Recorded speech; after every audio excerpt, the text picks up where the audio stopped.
Welcome to The Common Bridge, where policy and current events are discussed in a fiercely nonpartisan manner. The host, Richard Helppie, is a philanthropist, entrepreneur, and political analyst who has over 1 million listeners around the world. The Common Bridge is available on Substack.com and draws guests and audiences across the political spectrum. Hello and welcome to The Common Bridge. I'm your host, Rich Helppie. We've had some great guests, some great topics, talked about a lot of policy ideas. A lot of times the policy issues aren't addressed. They go on for a long time with seemingly no action from those that we elect. And the thought occurred to me that maybe we haven't had a good presidential nominee for 10 years, this being 2022. So maybe we have to go back to 2012 to find a person that's qualified that people also were enthusiastic about voting for. So I thought I would talk a little bit about the mythical Biden-Trump rematch, which isn't going to happen, and I'll give my view on why.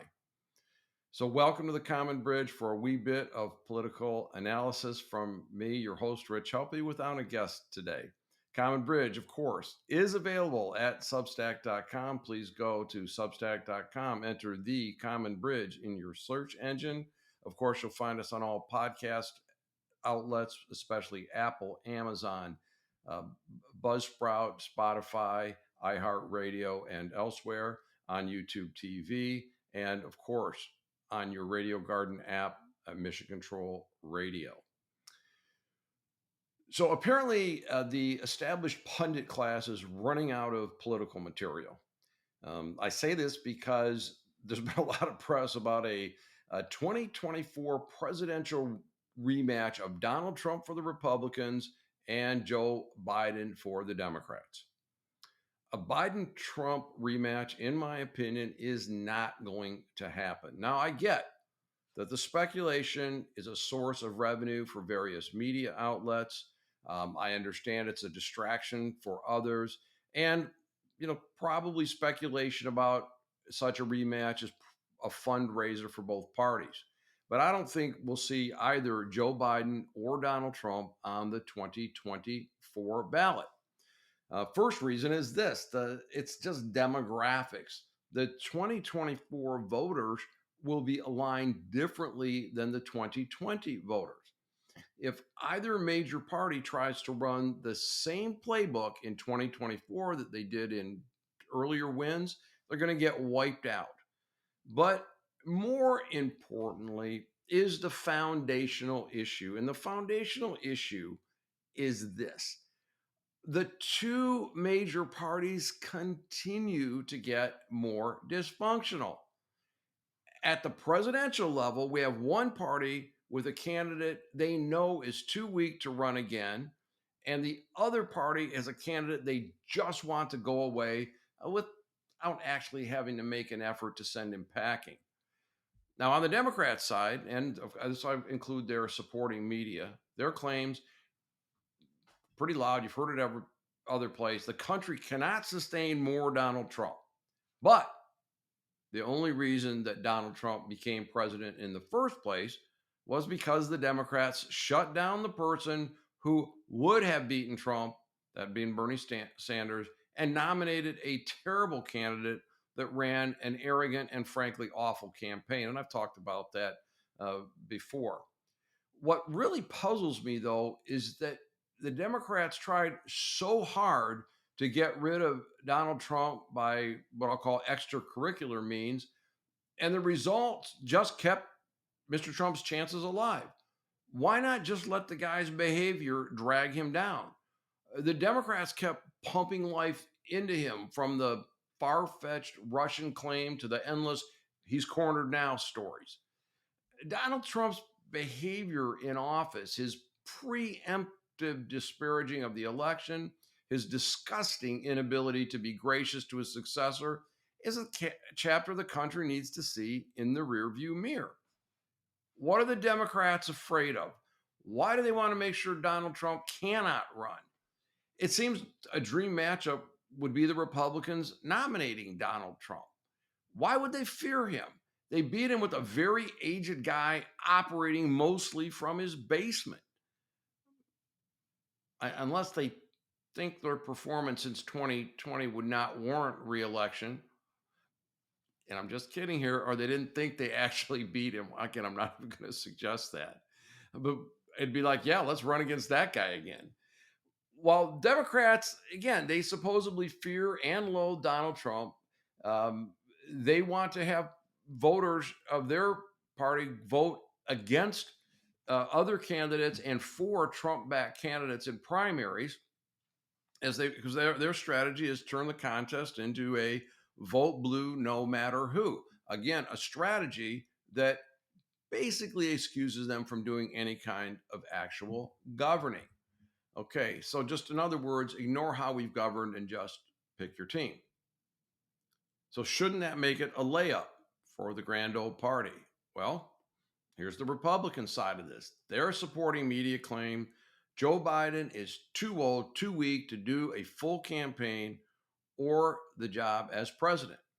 Yet, to my knowledge, not one leading Republican raised the question if Trump really believed his command of such tough material as person, woman, man, camera, TV proved anything other than Donald Trump's audience loves to be lied to, or that Trump himself believes that proves his mental acuity. It doesn't. Democrats do not have a bench, say the Republicans, but it was their own narcissist who delighted in telling people that Gavin Newsom is saying some nice things about me, or beaming like a kindergartner being named Student of the Week when it was suggested he get a Nobel Prize for opening the door with North Korea. The Republicans have more reason and more incentive to see Donald Trump gone from politics than the Democrats. But instead, they're relying on culture war matters and pointing at the alternative to try to generate a negative vote. So it puzzles me. It puzzles me greatly that the Republicans are not leveraging the revelations of the January 6th committee to push past Trump once and for all.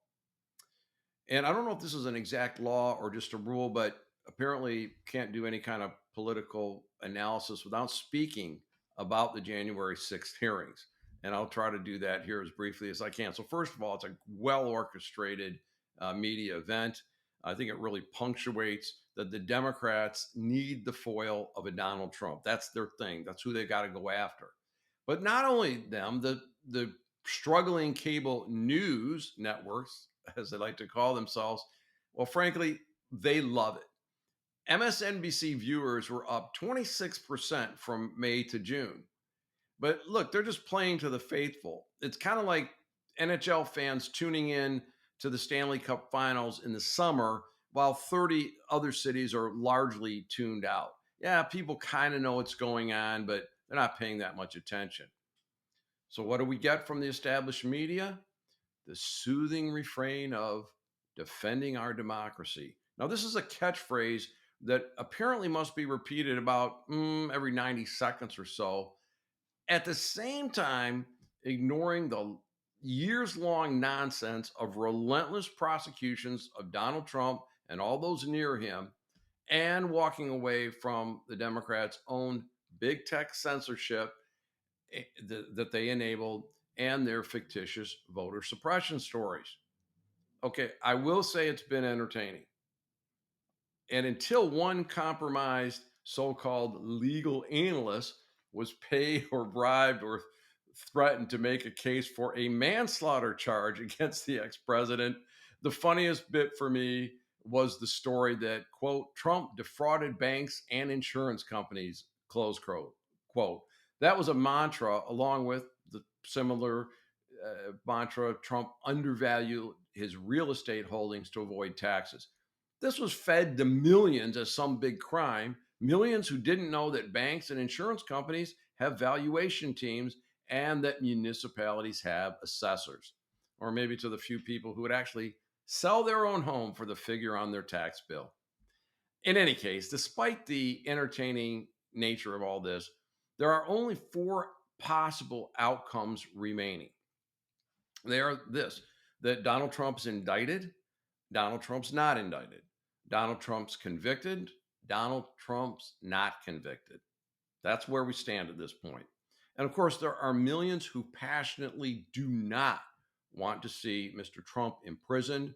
And there are millions who have been advocating for a life sentence since about 2015. This is their moment.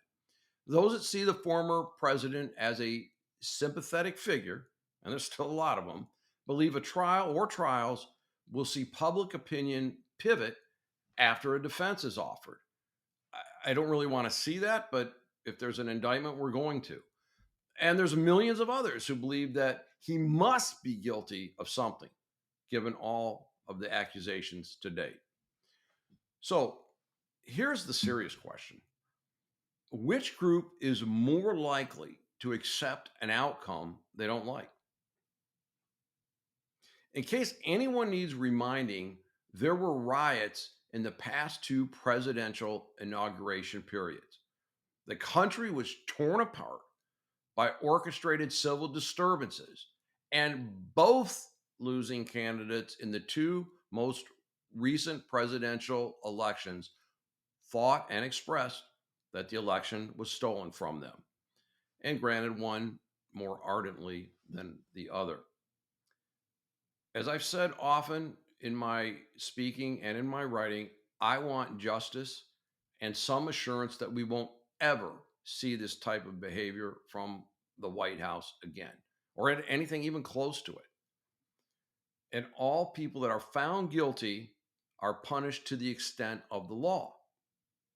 But we have a party, the Republicans, who will not publicly force the issue, and another party, the Democrats, who seemingly want to mow down any elements of our constitutional republic that didn't give them their way on whatever the most recent issue was. It didn't go their way, so we got to destroy it. In any case, we shall see January 6th play out, and there's no scenario I see that will be pleasing or pretty to watch. But in any case, neither of the 2020 candidates will be on the ballot. And let's just break that down a little bit. Trump never expanded his base, opportunity after opportunity. He just got nuttier and nuttier.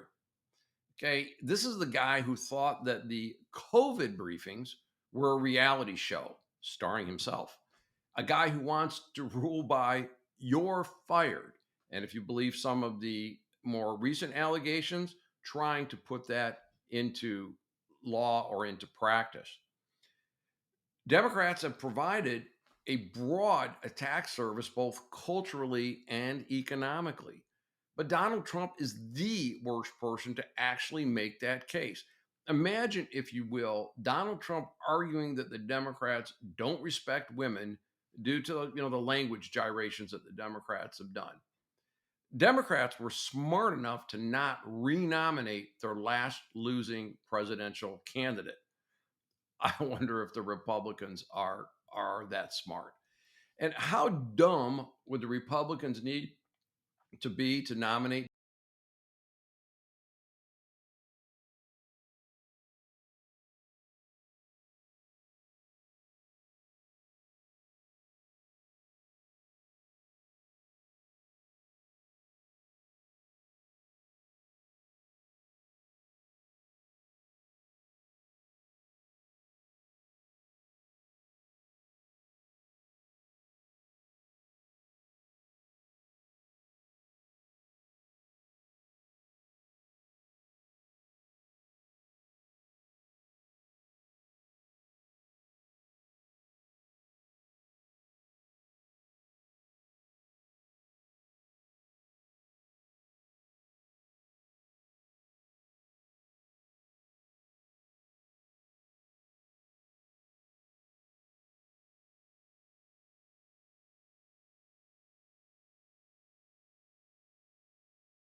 Thanks for joining us on The Common Bridge. Please subscribe to The Common Bridge on Substack.com, where you can find more interviews, columns, podcasts, video, and other nonpartisan discussions to the problems of today. On Substack, you can access the full archive and bonus columns, podcasts, and interviews for only $5 a month. Please go to Substack.com